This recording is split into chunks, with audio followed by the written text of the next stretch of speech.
की जाए तो लोकसभा चुनाव के लिए अब कांग्रेस और आम आदमी पार्टी का गठबंधन हो गया है।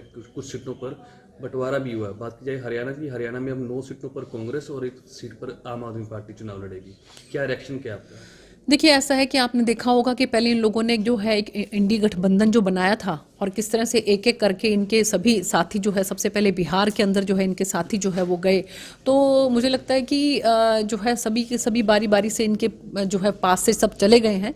ऐसे उसमें कोई एक स्वार्थ को लेकर अगर कुछ लोग आपस में मिलकर अगर ये सोचते हैं कि वो यहाँ पर कुछ ऐसा जो है कुछ चमत्कार कर देंगे, तो यहाँ की जनता सब समझती है।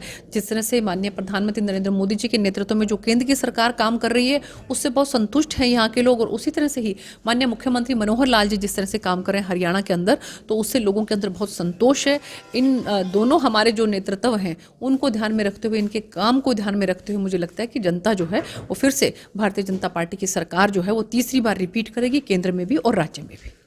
गठबंधन का दावा है कि इस बार हरियाणा की 10 की 10 सीटों पर परचम लहराएंगे और बीजेपी को पराजय का सामना करना पड़ेगा। देखिए, अभी तक उनमें से आप देख रहे होंगे कि जिनके भी इनके जो बड़े नेता, जिनको कहा जाता है कि ये बड़े नेता हैं, कोई भी आगे नहीं आ रहा है लोकसभा के चुनाव के लिए। पूरी की पूरी 10 के 10 के अंदर आपको कहीं कोई चेहरा जो है ऐसा आगे नहीं आ रहा है ये कह रहा हो कि भी मैं जो है लोकसभा का चुनाव यहाँ से लड़ूंगा। ऐसे उसमें जब वो भागते फिर रहे हैं कि कौन सी लोकसभा से कौन लड़ेगा, तो आप समझ सकते हैं कि कितनी तैयारी उनकी है। और आप संगठन की बात करें तो कांग्रेस में किसी तरह का कोई संगठन नहीं है। आप अगर आम आदमी पार्टी के संगठन की बात करें तो उनके जो पूरे प्रदेश के जो संयोजक थे अशोक तंवर जी, वो हमारी पार्टी में आ गए हैं। तो मुझे नहीं लगता कहीं पर किसी भी तरह का कोई धरातल पर कुछ भी इन दोनों पार्टियों का रह गया है। और इसीलिए हमें पूरी उम्मीद है कि जिस तरह का मजबूत हमारा संगठन है और जिस तरह का धरातल पर हमारा संगठन काम करता है, तो सभी कार्यकर्ताओं के साथ मिलकर और जनता ने जो देखा है विकास इन 10 सालों के अंदर केंद्र में भी और राज्य में भी, उसको ध्यान में रखते हुए तीसरी बार जो है वो केंद्र में भी और राज्य में भी भारतीय जनता पार्टी की सरकार बनेगी। आपकी क्या तैयारी है?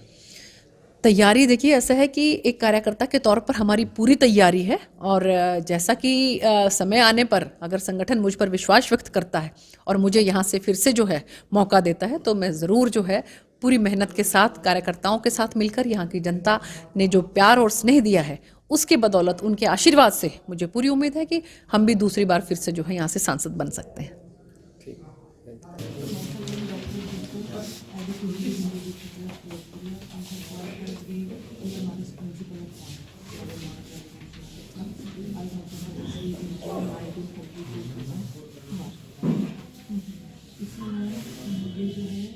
बहुत अच्छा बजट जो है माननीय मुख्यमंत्री जी ने जो है वो प्रस्तुत किया है एक वित्त मंत्री के तौर पर।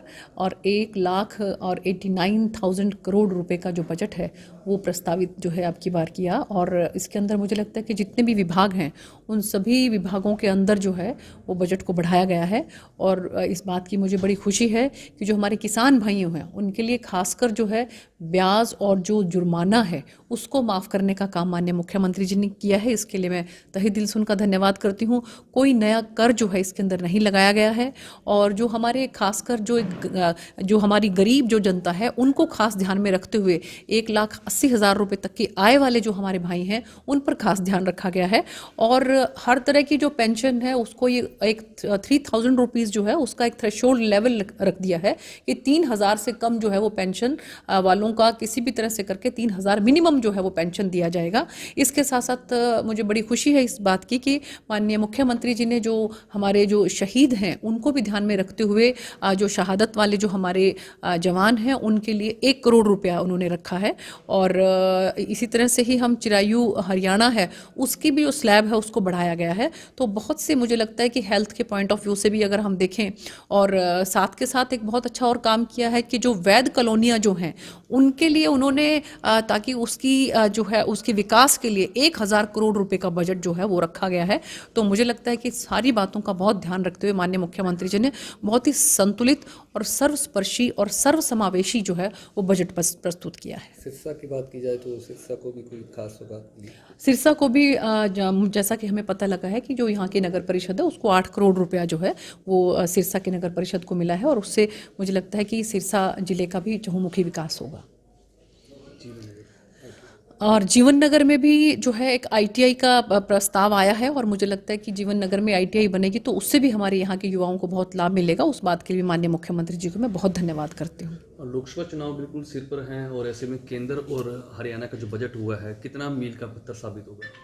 देखिए मुझे लगता है कि पहले केंद्र में माननीय वित्त मंत्री जी ने बहुत अच्छा बजट प्रस्तुत किया था और उसी तरह से ही उसी कड़ी को आगे बढ़ाते हुए माननीय मुख्यमंत्री जी ने बहुत संतुलित जो है वो बजट प्रस्तुत किया है। और निश्चित रूप से मैं ये कहना चाहूँगी कि इसमें सभी को ध्यान में रखते हुए जो बजट किया है, लेकिन हम ये नहीं कहेंगे कि चुनावों की दृष्टि से कोई लोक लुभावन जो है वो बजट प्रस्तुत किया जाए, क्योंकि हमारी सरकार जो है वो एक दूरदर्शिता रखते हुए जो है एक विजन रखते हुए आगे की सोच रखते हुए जो है वो जो हमारे प्रदेश को और हमारे देश को आगे बढ़ाने की काम करती है, चाहे हम केंद्र सरकार की बात करें चाहे हम राज्य सरकार की बात करें। तो इसलिए बहुत ही दूरदर्शिता के साथ जो है एक विजन के साथ बहुत अच्छा संतुलित बजट जो प्रस्तुत किया गया है, माननीय मुख्यमंत्री जी को मैं बहुत धन्यवाद करती हूँ इस बात के लिए।